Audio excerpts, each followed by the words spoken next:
Hi, this is Rachel Delehanty with Consequence of Sound, here with Aaron Bruno of AWOLNATION. So both nights are sold out. Do you still get excited about selling out shows? Absolutely. It's probably the coolest thing about the success we've had.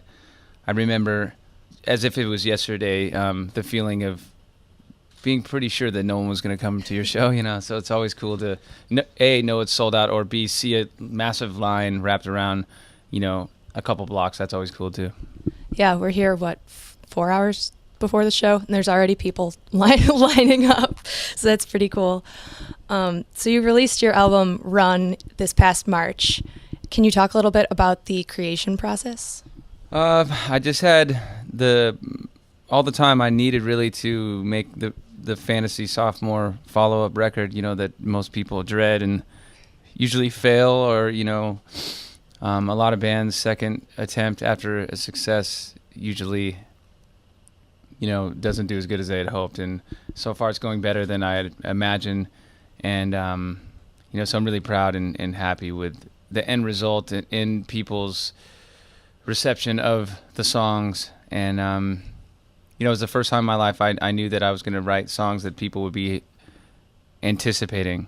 I've only made debut albums in the past, so this was the first time that there was actually going to be a demand for what I was doing. So it was a different kind of pressure, but added pressure that I welcomed, and was a good challenge. So this was a much darker feel to this album. Did that draw from anything specific? No, not specific.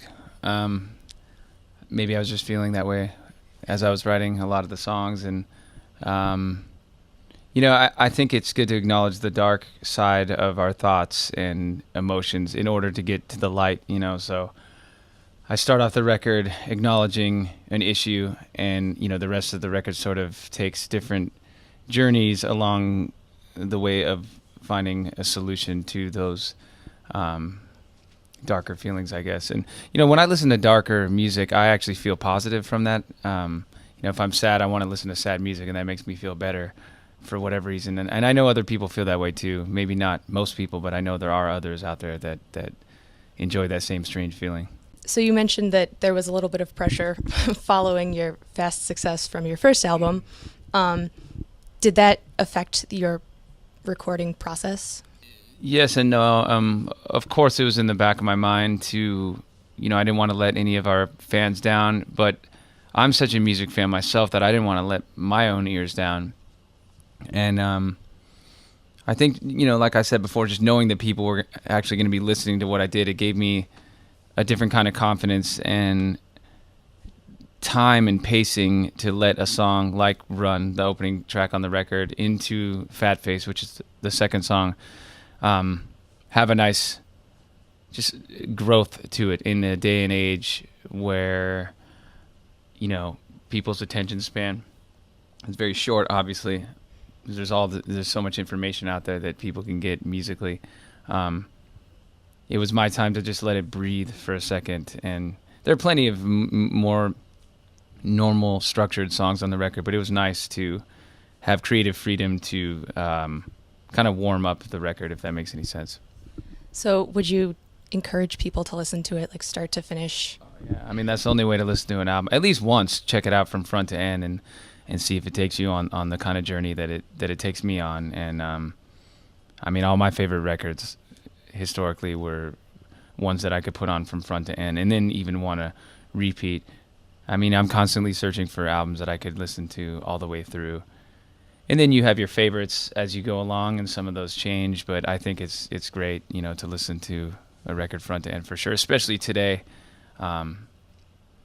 It's a challenge to get people to not turn the song or check their Instagram, you know. So far a lot of people have enjoyed it front to end, so I'm grateful. What is your favorite album to listen to like that? There's so many, but off the top of my head, Radiohead's OK Computer would be the first that comes to my mind, because it always is great. There's one song I skip on there now, but what a great record. The official I Am music video came out at the very end of June. How involved are you in the creation of those concepts for music videos? Well, I'm very involved, but a lot of it has to do with the trust I have with the director I'm working with at the time. On the first record, it was my good buddy Cameron Duddy, who's gone on to do wonderful things, and he was a good friend of mine, so it was easy to collaborate in that way. And then I met a young up and coming woman by the name of Haley Young, and we hit it off, and so we constantly are talking about ways to evolve with each video we do, and we'll continue to do so, I hope.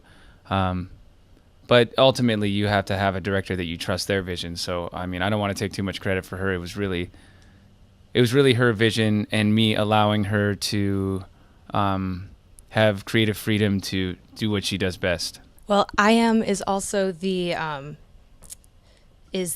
newest Red Bull campaign song, title song. Can you talk about how you initially connected with Red Bull? Well, the Red Bull Records they heard some of my early on demos, songs like Burn It Down. There was a B-side called MF, and I think Guilty Filthy Soul, maybe Sail was part of that batch of songs. I don't remember now, but anyways, they heard these demos and they offered me to use their studio free of charge. I thought that was a great mistake that they were making because I didn't think we'd ever do a deal with them. I thought that, oh, great, I'll just use the studio and have these songs sound much better because the studio was great. And then I would release it on my own and with no strings attached to them. But then they ended up liking it more than I thought they would, and offered me a deal. And the rest is kind of history. And slowly but surely, Red Bull, the brand side, has gotten more involved in helping push the AWOLNATION agenda. So it's a pretty cool thing. Well, what can we expect coming up next from AWOLNATION?